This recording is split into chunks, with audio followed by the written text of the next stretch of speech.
Bem-vindo ao nosso palco, o palco de arquitetura na VTEX. Sei que todo mundo está meio cansado, né? Parece que o dia foi bem produtivo, muito conteúdo, né? Mas, assim, a gente tem nessa última apresentação de hoje um conteúdo muito legal também de arquitetura, né? De um projeto D2C da Samsung, que a Sofia vai apresentar logo mais para a gente, tá? Eu sou Danilo Giuliani, sou do time de Pro da VTEX, né? Eu sou arquiteto de soluções já há quase 11 anos na VTEX.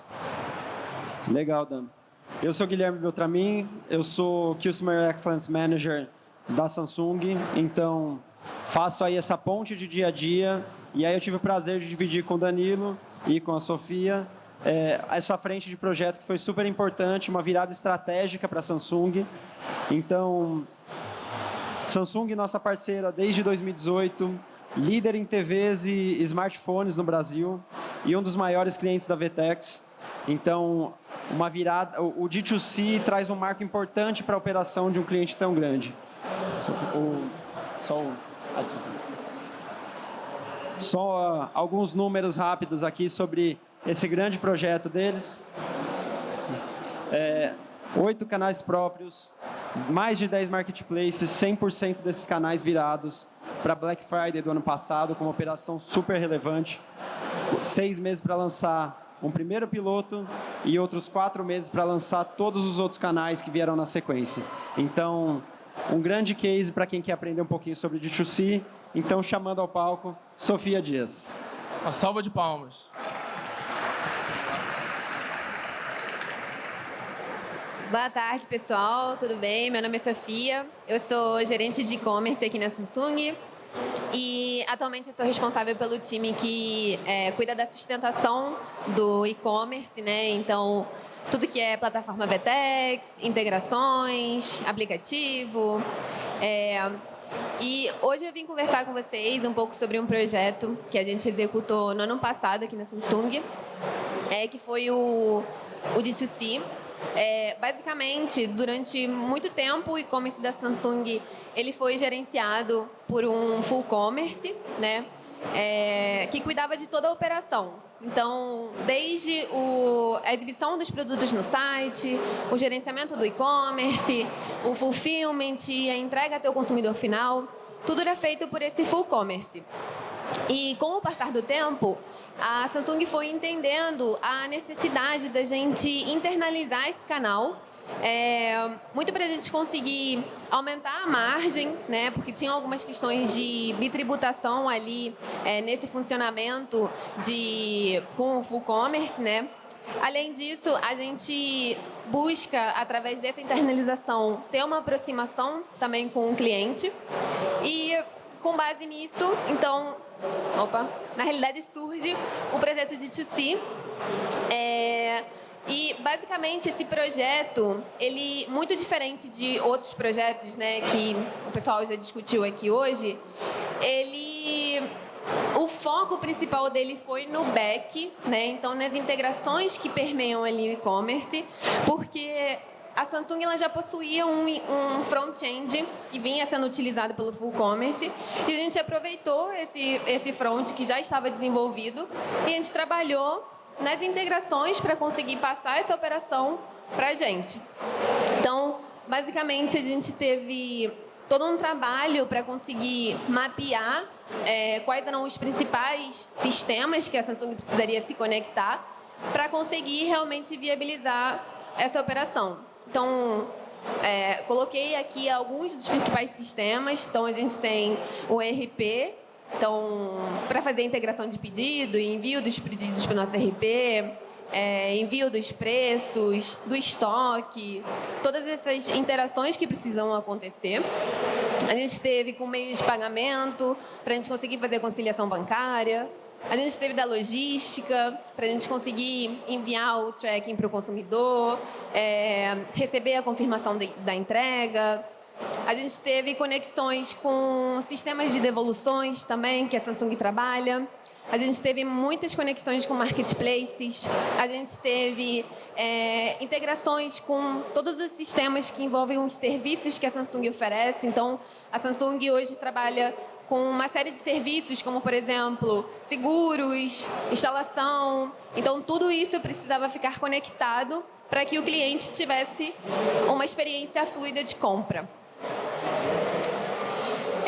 E aí eu trouxe essa linha do tempo, né, de como funcionou esse projeto, porque um dos principais pontos que a gente teve foi a questão da quantidade de canais que precisariam ser migrados, né? Hoje a Samsung tem 8 canais próprios e mais de 10 marketplaces.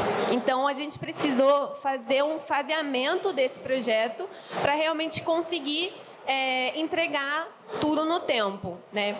Então, basicamente, as primeiras discussões sobre esse projeto, elas começam em novembro de 2021. Então, aí a gente começa a desenhar como é que vão funcionar essas integrações, quantas integrações a gente vai precisar construir, com quais sistemas. E aí, em junho de 2022, a gente faz o primeiro lançamento, que é o site de colaboradores. Estrategicamente foi o site de colaboradores, porque a gente conseguiu fazer um lançamento interno, num ambiente controlado, com clientes que são funcionários da Samsung. E isso permitiu com que a gente conseguisse validar as nossas integrações, testar, ver se estava tudo funcionando, para que depois, então em julho, a gente faz o lançamento um dos nossos principais canais, né, que é o B2C, e dos outros EPPs que a gente tem. Um ponto muito importante desse momento e que qualquer pessoa que está fazendo um projeto desse nível precisa levar em consideração é o fato de que, quando você tem lançamentos faseados, você precisa pensar que, no momento em que você coloca uma operação em produção, então você lança um primeiro canal, você precisa ter um time para prestar suporte para esse canal que acabou de ser lançado, porque naturalmente vão acontecer problemas, vão acontecer ajustes que precisam ser feitos, coisas que não foram mapeadas, e alguém precisa realmente estar ali para conseguir prestar esse suporte. Mas, ao mesmo tempo, a gente precisa que o projeto continue andando, né? Para a gente conseguir realmente respeitar todos os prazos que a gente tinha definido. Então, o time que está focado no projeto, ele precisa continuar focado no projeto para a gente conseguir fazer as entregas, e, ao mesmo tempo, a gente precisa ter um time responsável por continuar fazendo a manutenção daquele lançamento que foi feito. Aí depois, em setembro de 2022, a gente tem o início das viradas dos marketplaces, que também foi um ponto bem crucial desse projeto, porque, como eu falei, né, a Samsung tem mais de 10 marketplaces, e cada marketplace ele possui as suas próprias integrações, os seus próprios portais. E nesse momento que a gente fez o D2C, a gente precisou migrar a nossa loja que a gente tinha com o Full Commerce dentro do Marketplace para uma loja interna, né, uma loja da Samsung que não fosse do Marketplace, né, até por uma questão de troca do CNPJ, enfim. Então, a gente precisou migrar todas as contas que estavam no Marketplace para VTEX. Ou seja, a gente precisou fazer todo o envio do catálogo, dos preços, do estoque, novamente para o Marketplace. Além disso, a gente precisou fazer o match dos produtos, para a gente não perder a relevância que a gente já tinha. Então, tudo isso foi um processo que levou bastante tempo, até porque não envolvia somente o nosso time, não envolvia somente Samsung, envolvia também o tempo do Marketplace para realizar um match, para realizar a indexação dos produtos, para receber todos os produtos. Então, e ao mesmo tempo, a gente não queria virar todos os marketplaces ao mesmo tempo, porque era muito arriscado, né? A gente não poderia arriscar colocar tudo de uma vez só e, se der problema em um, se der problema em dois, se der problema em todos, né? Como é que a gente faz? A gente conseguiria lidar com 10 marketplaces dando problema? Então, a gente foi fazendo aos poucos, a gente colocava ali no máximo 2 marketplaces em produção por semana. A gente testava, validava, estava funcionando, a gente ia para os próximos. Então, a gente foi fazendo de uma forma bem gradual para garantir que a gente não teria problemas na operação. E aí, por fim, em novembro do ano passado, a gente faz o lançamento do nosso B2B, né? No caso do B2B, já é um pouco diferente dos outros lançamentos que a gente teve, porque o B2B ele já nasce no D2C. Ou seja, ele tem uma complexidade adicional, porque a gente precisou desenvolver também o front. Então, diferente dos outros casos, onde a gente já tinha um front desenvolvido, no caso do B2B, a gente precisa desenvolver esse front. E, além disso, a gente precisa criar todas as integrações que são específicas para aquele canal e adaptar as integrações que a gente já tem para também atender esse canal. Calma, que está trocado aqui, gente. É esse aqui. E aí, um ponto muito crítico que a gente teve ao longo do projeto foi o fato de que, para a gente conseguir viabilizar essa operação faseada, né, esses lançamentos progressivos, foi o fato da gente ter uma estrutura de fulfillment centralizada. Então, o que isso quer dizer? A gente tinha todos os canais do e-commerce conectados na Vetex e a gente tinha toda a nossa logística conectada também na Vetex.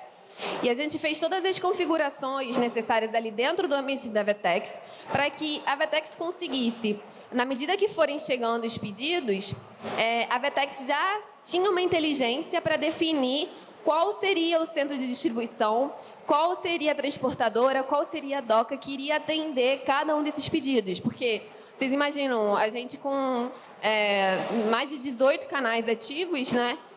Como é que a gente conseguiria saber aquele pedido que foi adquirido pelo aquele produto que foi adquirido pelo marketplace, mas foi adquirido também na loja? Qual vai ser o centro de distribuição que vai atender um? Qual vai ser o centro que vai atender o outro?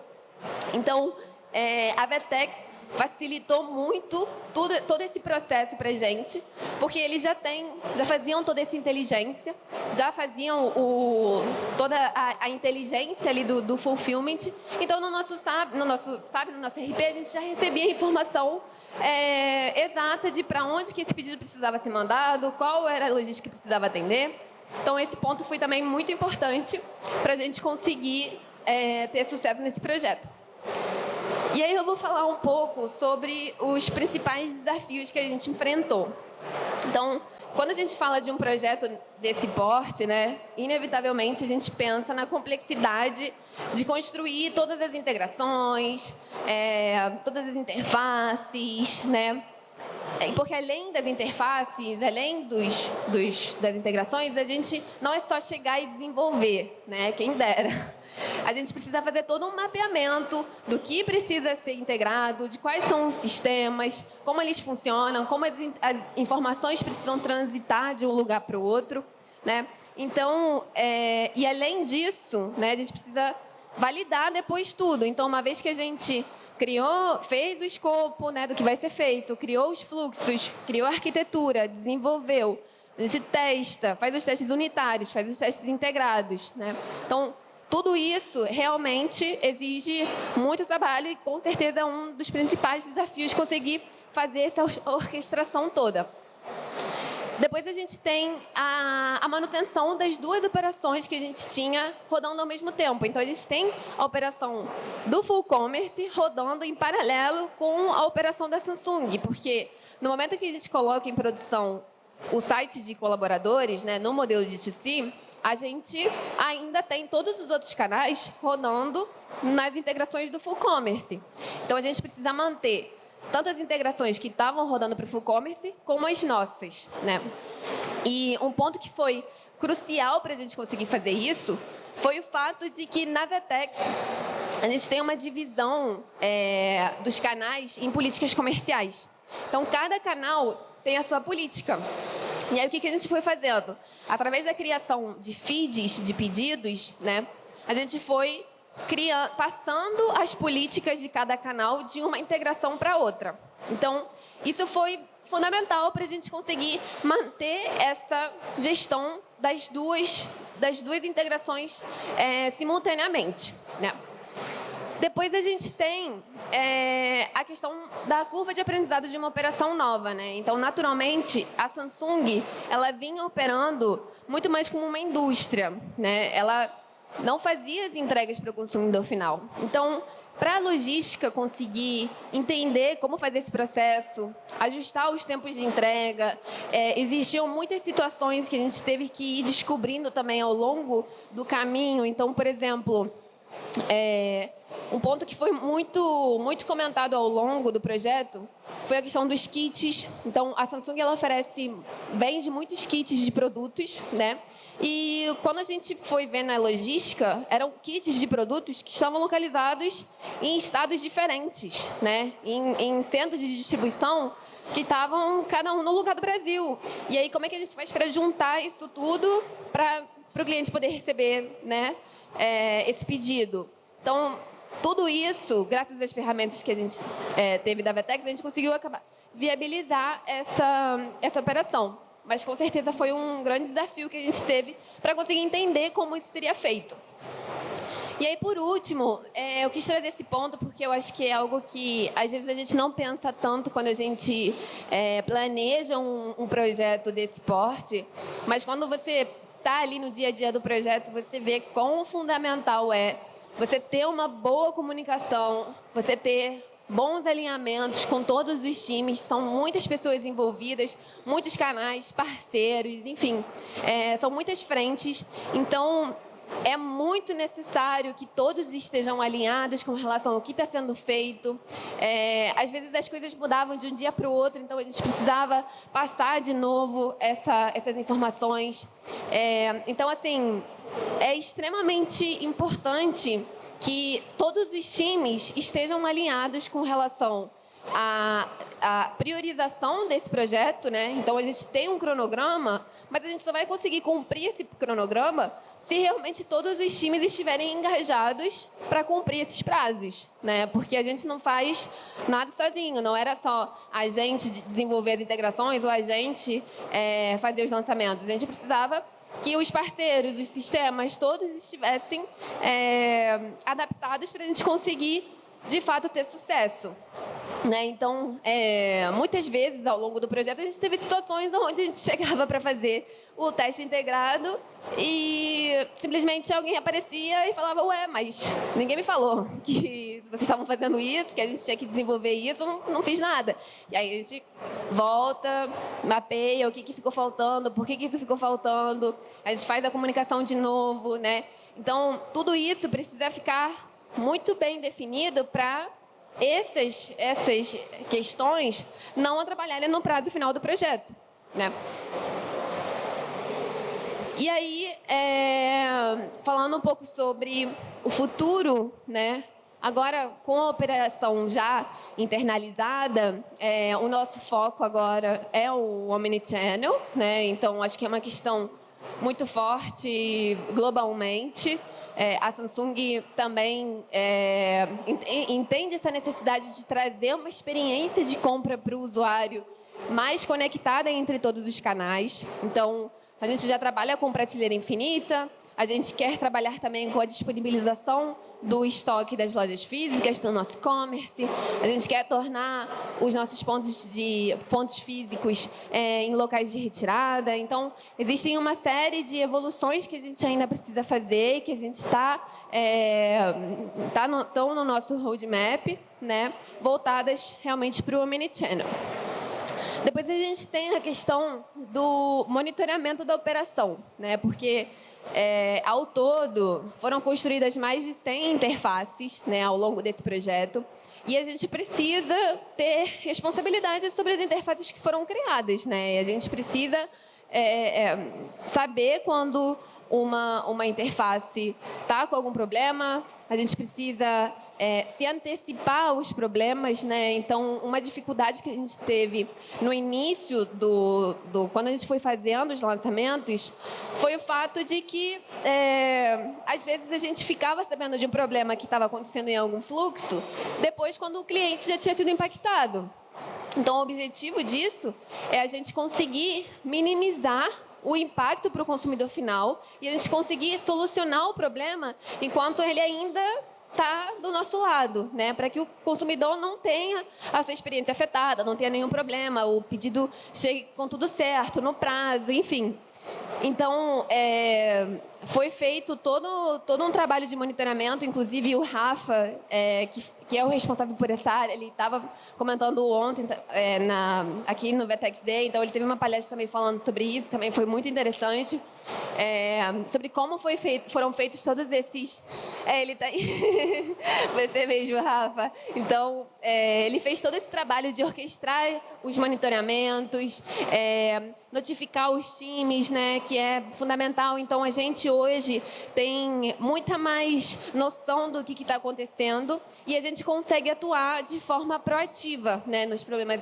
A gente não atua mais de forma reativa. Então, quando o problema ali começa a acontecer, então, quando o fluxo já começa a dar algum problema ali, a gente já sabe, a gente já consegue atuar antes de que isso possa causar maiores problemas. Além disso, a gente tem a expansão dos nossos canais de venda. Então, a Samsung também está sempre buscando expandir os canais, oferecer os produtos para os clientes de diferentes formas, né? Tentar atingir o cliente de diferentes formas. Então, a VTEX também permite essa flexibilidade para a gente. A gente tem alguns canais de parceria, a gente consegue ir expandindo, a gente consegue escalar esses canais para vários parceiros. Então, isso também é fundamental, principalmente para o aumento da nossa receita, né? E aí a gente tem também a questão da expansão do portfólio de serviços, né? Principalmente com relação à ecotroca. Para quem não sabe, a Samsung tem um programa de ecotroca, onde basicamente você pode trocar um eletrodoméstico velho, antigo, por cupons de desconto no nosso site. Então, a ideia é a gente conseguir automatizar cada vez mais, conseguir trazer uma experiência melhor para o consumidor. E é isso, eu trouxe essa frase porque eu acho que também é muito importante salientar que nada é feito por uma pessoa, ou duas, ou três. Tudo é feito por um time muito qualificado, né, que está aqui, inclusive, hoje. E eu acho que isso é fundamental para qualquer projeto, a gente não faz nada sozinho, então a gente contou com a ajuda de profissionais também incríveis da VTEX para que esse projeto desse certo. E é isso. Muito obrigada.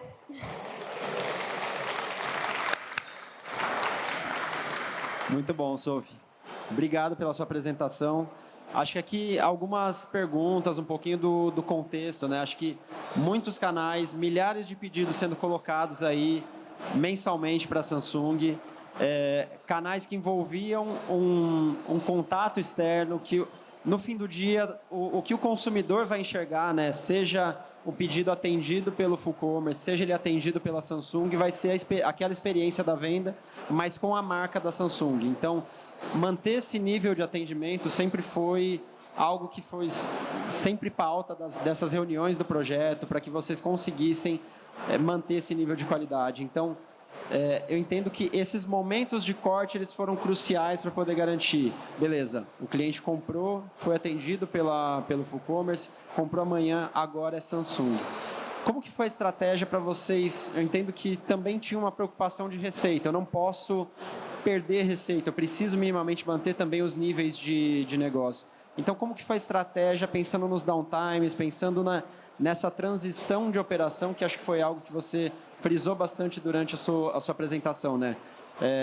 Vocês precisaram colocar um tapume no site, vocês fizeram essa transição da virada, qual que foi a estratégia, de fato?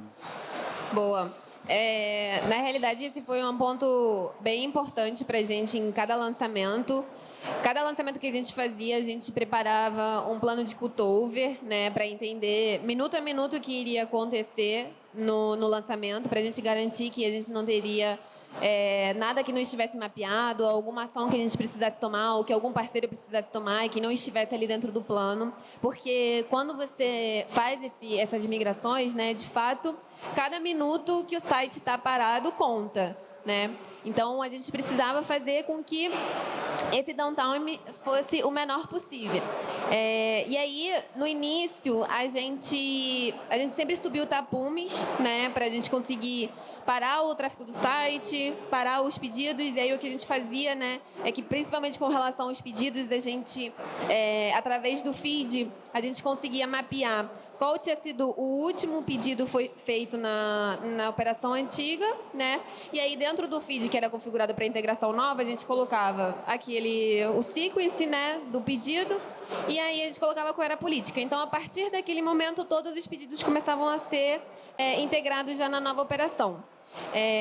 E aí, ao longo dos lançamentos, né, no início, o primeiro lançamento, a gente teve um downtime bem maior, né, porque a gente ainda estava entendendo tudo que precisava ser feito, cada um também a gente estava ganhando tração, né, no que cada um precisava fazer, em que momento, se organizando ali, mas no final a gente já fazia lançamentos com praticamente nenhum downtime, né, a gente conseguia colocar o tapume, fazer o ajuste, tirar o tapume e já estava funcionando. Então, acho que foi muito também da gente realmente conseguir mapear tudo o que estava sendo feito, minuto a minuto, como eu falei, é crucial.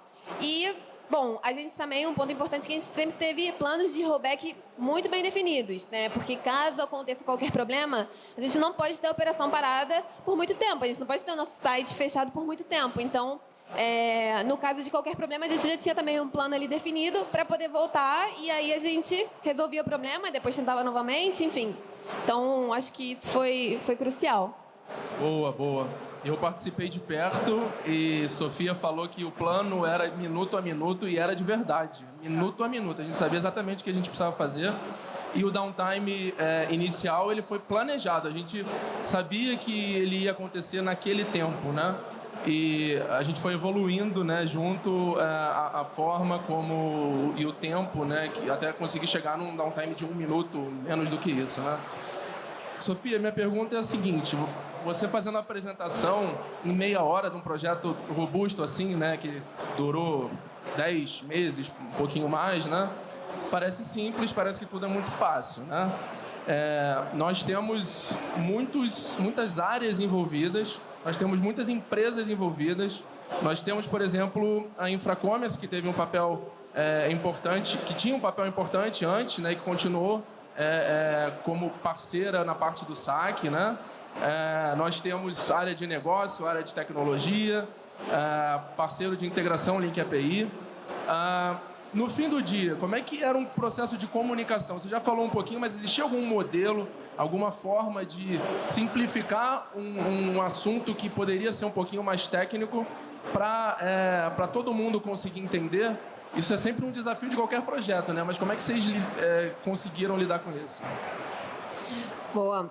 Eu acho que para a gente conseguir realmente ter uma comunicação, principalmente com os times de negócio, né, onde é difícil, principalmente quando você tem tantos fluxos, tantas interfaces, né, é difícil você conseguir explicar falando, né, como é que funciona, o que dá para a gente fazer, o que não dá, por quê, né? O que foi fundamental e que realmente trazia muito esclarecimento para todas as partes eram os desenhos de arquitetura, né? Acho que isso foi fundamental em todas as reuniões. Eu acho que a gente participou com o negócio. A gente sempre chegava já com o fluxo desenhado, funciona assim, os sistemas são esses, a gente transita essas informações desse lado para o outro. Então ficava muito mais fácil deles conseguirem entender, beleza, então eu consigo mandar essa informação para esse sistema, eu consigo voltar com essa, mas eu não consigo fazer isso, então tudo bem. Então a gente conseguia ali ir negociando o que dava para fazer, o que não dava, de uma forma com que todos conseguissem entender de fato o que estava acontecendo ali, porque às vezes falando, né, e além disso existem barreiras linguísticas também, né, fica complicado de todo mundo conseguir entender. Então, acho que com os fluxos desenhados, as arquiteturas bem definidas, a gente conseguiu realmente potencializar essa comunicação com todas as partes. Isso com certeza traduz, não só dentro de casa, mas acho que também com os parceiros, toda essa linha de comunicação, a transparência, wrap-ups e tudo mais, né? E acho que, empacotando um pouco, isso tudo só foi possível porque existia uma arquitetura consistente que permitia, né, essas decisões. E a gente tem falado muito de arquitetura, de aproximar, não deixar a linguagem técnica estar muito distante. Isso tudo só foi possível porque lá atrás a arquitetura da Samsung possibilitou isso em vários aspectos, né? Antes de agradecer, a gente já está chegando aqui nos últimos segundos do último dia do VTEX Day, que é um evento com muito conteúdo. Antes de agradecer a Sofia, obviamente, pelo trabalho incrível que desempenhou e que tem desempenhado dentro da Samsung, na nossa parceria. Tantos nós que foram desatados graças a ela dentro do projeto, graças também a todo o time, né, da Samsung e Liga API que está aqui com a gente. Mas eu queria agradecer especialmente as pessoas que não estão necessariamente na luz aqui, mas que fazem isso aqui acontecer, né? Então, eu não sei se a Adriana está por aqui, mas a Adriana precisa ter foco, porque ela fez isso aqui tudo acontecer. Ela juntou as peças, juntou as palestras, as pessoas. Junto dela, a gente tem voluntários incríveis aqui que deixam isso aqui tudo fluido, tudo simples para a gente, né? Também são importantíssimos. Todo o time da técnica, da produção, tradutores. Esse papel aqui, ele precisa ser valorizado e a gente está aqui para fazer isso. Então, tudo envolvido aqui, às vezes a gente tem aqui a luz, mas tem muita gente por trás fazendo isso aqui acontecer, né? Todo esse conteúdo, toda essa produção feita com muito carinho pelo nosso time. Não tem o nosso time de eventos, mas acho que no nosso dia a dia a gente procura um espacinho, procura os nossos grandes parceiros para poder trazer uma informação que vai ser de valor para todos vocês. Então, obrigado por estarem aqui no nosso palco até o último minuto, contando com esse conteúdo. De novo, obrigado, pessoal. Obrigada, pessoal. Salva de palmas para Sofia Dias, um monstro também aqui que fez tudo isso acontecer dentro da Samsung e continua fazendo, tá? Obrigado, gente. Valeu. Obrigado, gente. Obrigado, Sophie.